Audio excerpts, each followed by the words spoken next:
araw sa atin mga kawinding. So meron tayong gagawin ngayon, magre-rewind tayo ng spin dryer motor.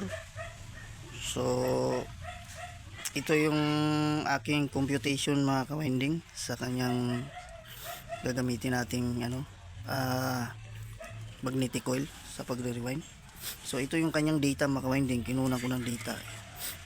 Itong niya, yung small coil dito sa kanyang malaki nalagayan ay ang bilang ko nito mga kawinding ay nasa 200. Tapos itong big naman malaki dito sa 1.6 ay yung 1.6 na ito, ang bilang ko nito mga kawinding ay 280. So ang ginamit yung wire gauge mga kawinding ay number 29. So aluminum to mga kawinding. So ito yung aking computation mga kawinding sa kanyang slot. So yung 1 pole nya, bawat pole 85 turns. Tapos yung 1.6 na big coil, yung pole nya ay 160 turns. So yung small nya mga kawinding, so 85 times 4, so 1, 2, 3, 4 yan, 340. Tapos yung big naman 160 times 4, di 640. Tapos so ang total yung mga kawinding sa kabuuhan niya lahat sa bawat isang pole dito, pag pinagsama na natin yan dito sa running niya, ay 980 na kabuuhan. So sa times natin sa apat yan mga kawinding ay meron tayong makuhang 3,920 turns coil so magagamit. So times 2 yan mga kawinding. So iparehas natin to sa running at saka starting. Yung running ganun din sa starting. Tapos yung total of coil nya mga kawinding ay 7,840. Yan po sa ating spin motor dryer. So magtataka kayo mga kawinding, di ba? Bakit? Di ba ito malaki yan? So malaki ito. Kasi 1, 2, 3, 4 malaki. Kasi yung ating running mga kawinding, itong 85 na number of turns ng running. So dito natin nilalagay yan. So siyempre magtataka kayo mga kawinding, bakit maliit? Siyempre maluwag yan. Kasi ang laki ng butas, di ba? Kasi mga kawinding, kaya malaki ang butas niyan. Kasi yung starting natin mga kawinding na coil ay ipapatong pa natin dito sa running. Kaya maliit lang po yung kanyang number of turns na ipapasok sa running. Kasi papatungan pa ho natin yan. So kaya meron siya yung isang big coil, kaya mas maraming turns malaki. So kaya ganito ang ng diagram ng kanyang core mga kawinding, dahil malaki maliit. Kasi ito po ay papatungan pa ho natin to ng starting na yung maliit nung starting. So kumbaga yung maliit nung running lalagay na natin diyan sa pangalawang salpak mo ng coil, dito natin ipapatong yan. Kaya kaya malaki ang butas niyan mga kawinding. So naintindihan natin mga kawinding. So madali lang sundan niyo ito mga kawinding. So ganito mga kawinding, ito yung ang gagamitin kong number of American wire gauge mga kawinding ay number 27. Paspalitan ko siya ng mas malaki para mas matibay. Kasi ito aluminum to, yung dati niya mas maliit. So yan, number 27. So ito po yung kanyang hulmahan, molde niya. So ayan mga kawinding, makita maliit, malaki, maliit, malaki, maliit, malaki, maliit, malaki. So umpisahan na natin mga kawinding yung ating pagre-rewind. So mga kawinding, hindi ko napakita, nauna ko yung maliit na i-rewind, kalimutan ko i-video. So ito mga kawinding, 85 yan yung kanyang turns nung maliit. So isunod natin mga kawinding yung malaki. So yung ito malaki yung mga kawinding ay 160. So i-zero lang po natin to. Kita ba? So, ganito ng 160 turns.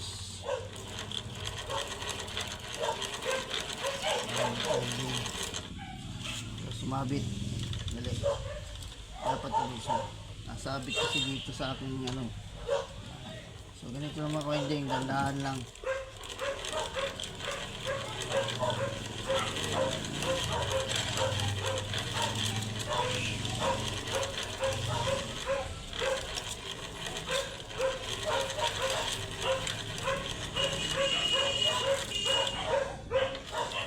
Kita ba?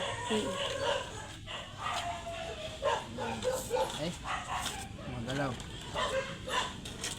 Yan. Eh, sumubra. So, ano, sumawid pa sa kabila.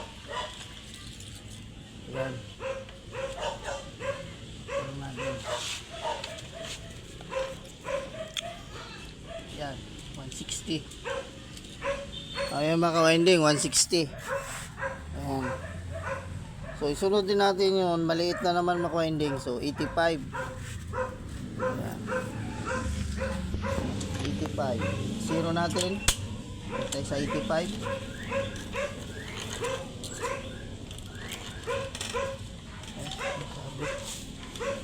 Ano natin?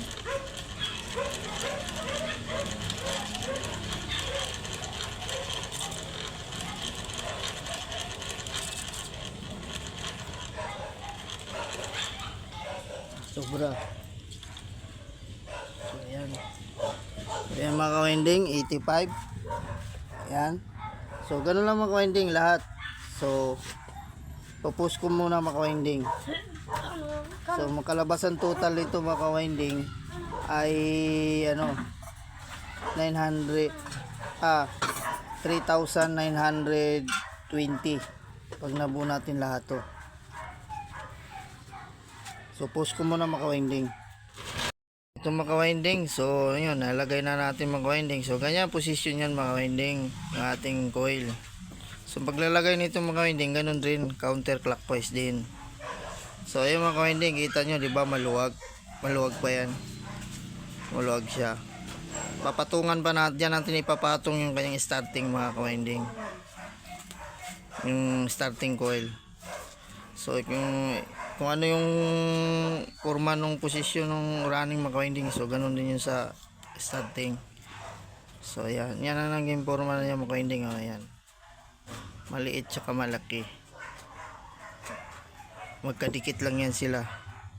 So, sa ganito, sa sunod mga ka-winding, ganyan din. Maka-winding, so ipasok na po natin yung kanyang starting coil. So ito yung ating starting coil. So dito natin yan ipapatong mga winding, oh, dito sa maluwag na tinuro ko sa inyo kanina. So ito yung malaking butas na ito, itong maluwag, itong maliit na ito. So dito natin ipatong ito dyan. So 1, 2, 3, 4. So dito yan mga winding. So maliit din, katapat yan sila mga winding. So dito sa kanyang malaking coil, so hindi na natin papatong yan kasi mayroon ng ano yan, maliit na ang butas nito eh. So kailangan ito mga winding masikip kasi pag gumalaw ito, pag umandar na, hindi pwedeng maluwag to. So yan mga winding. So post ko muna mga winding. So ipasok muna natin to mga winding. So ito na, naisalpak natin lahat mga winding, oh. So yan. So i-double check nyo lang dito yung mga gilid nya dito mga ka-winding, baka mayroong nakalabas. So delikado tayo dyan, maano na masira yung ating coil. So ito na yung lumabas na wire nya mga ka-winding. So yan, 4. So start, tapos ito yung ending. So yan mga ka-winding. So yan yung pinatong natin mga ka-winding. Pinagpatong natin. Ito lang yung itsura niyan mga ka-winding. Ito Laging magkatapat yan dalawa, magkatabi. Maliit tsaka malaki. Ayan. So ganun din yun sa ano mga kawinding sa starting coil. Ayan. Hindi mag-focus. Tapos tatalian ko muna to mga kawinding. So tali muna natin mga kawinding para maganda na siya tingnan. Okay.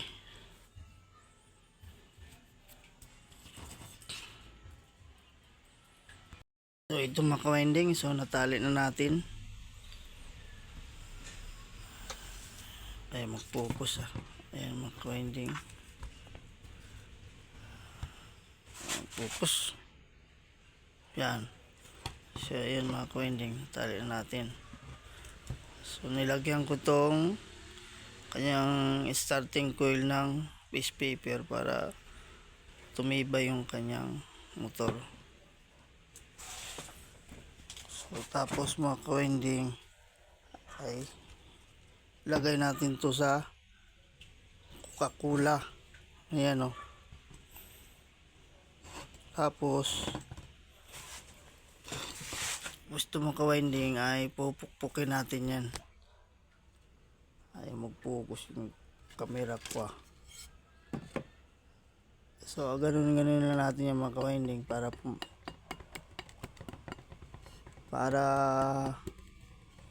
pumantay. Tsaka gumanda yung kanyang hibla pag pinukpok natin. So sunod natin ito mga ka-winding ay wiring connection na lang. So yun, pupukpukin muna natin to mga ka-winding. Focus kailangan siguro lapit. So yun mga ka-winding, so pupukpukin ko muna to. Ayan.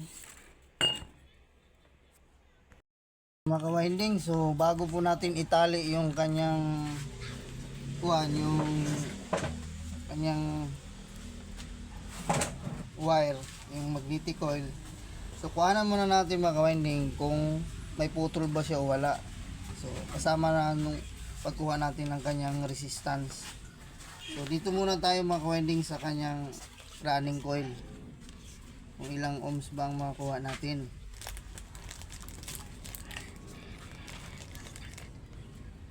Okay, set muna natin. Ayan natin sa DC, sa ohms, kilo ohms.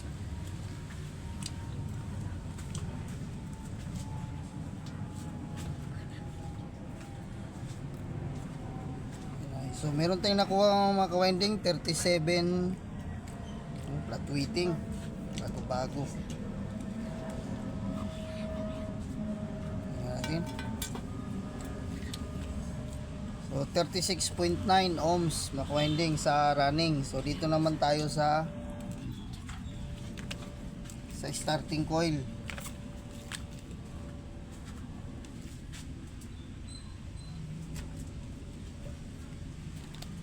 Wait lang, at waiting siya.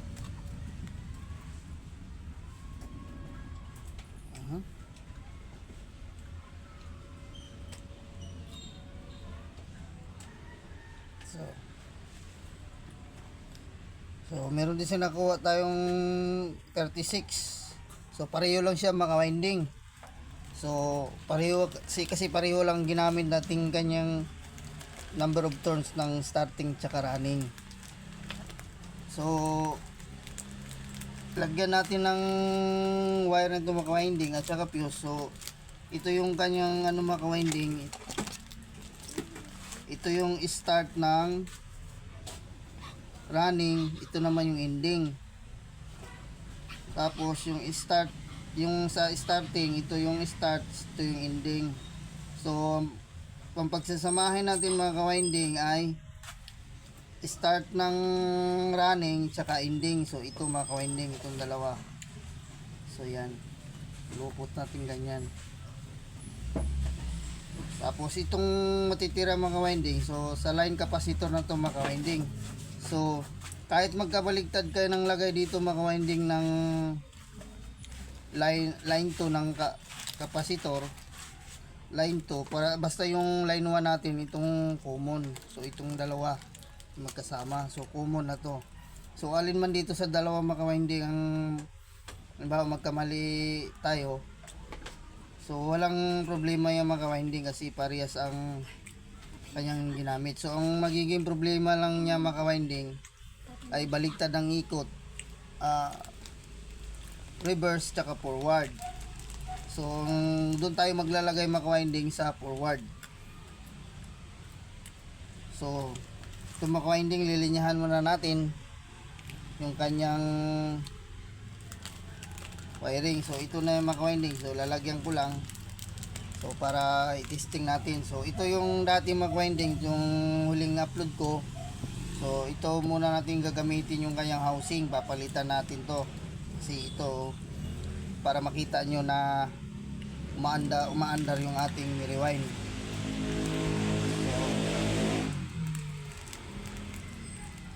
So lagyan ko lang ng maka-winding ng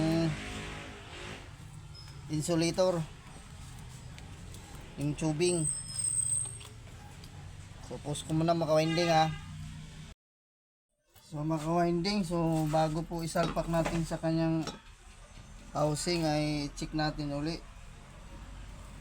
So yung ginamit ko sa kanyang wire maka-winding, so ito ang common natin, tapos ito yung sa capacitor kulay blue ang ginamit ko maka-winding. So ito yung dati, tinanggal ko muna.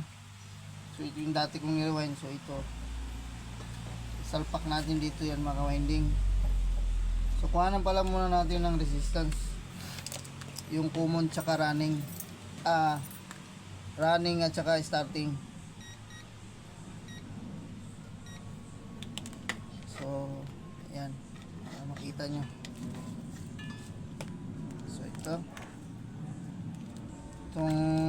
violet tsaka red. So ayan maka-winding. So meron tayong nasukat na 73 ohms. Tapos ito yung common blue 37. Tapos yung violet, saan na yung violet 36.8, almost same na sila maka-winding. So salpak po natin maka-winding sa kanyang housing. So itapat lang natin ng ganito.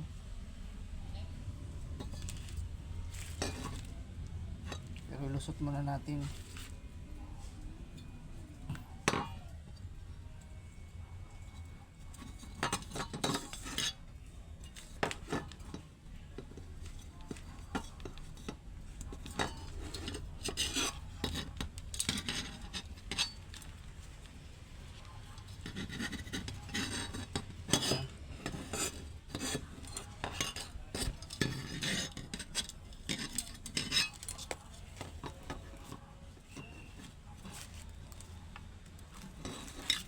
Pa.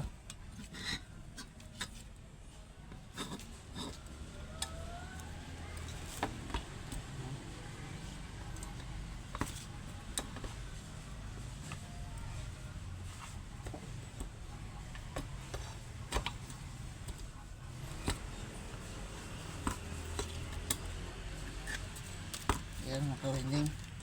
Lagyan na natin.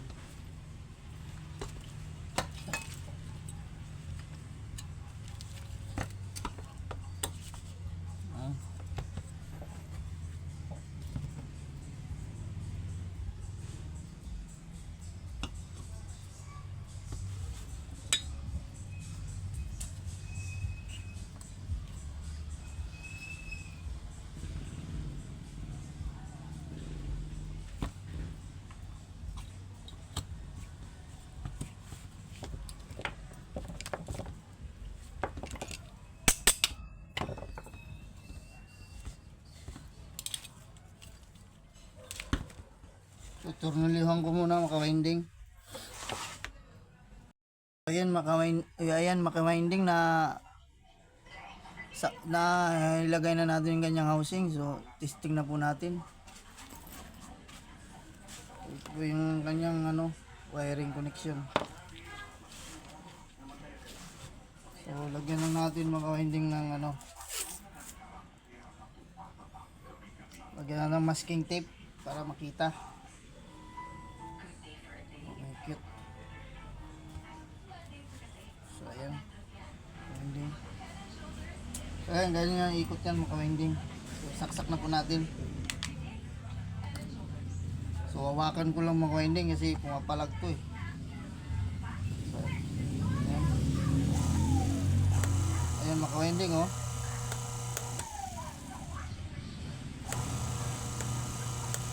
Ang lakas mga winding. So maganda. Iba talaga pag rewind ng ating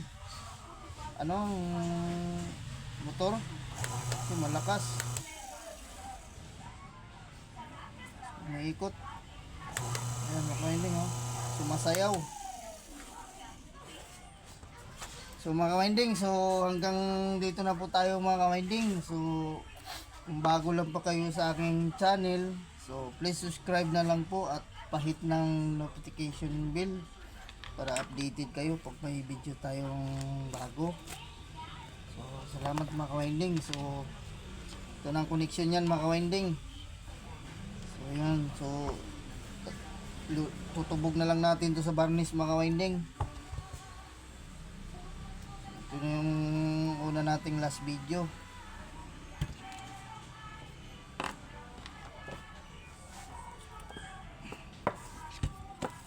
So ganun lang mga winding. So tsaga lang tayo pag gusto natin matutunan yung ating pagre-rewind. So sundan nyo lang po. So meron naman tayong mga unang upload yung video. So ganito lang mga winding. God bless all po sa atin.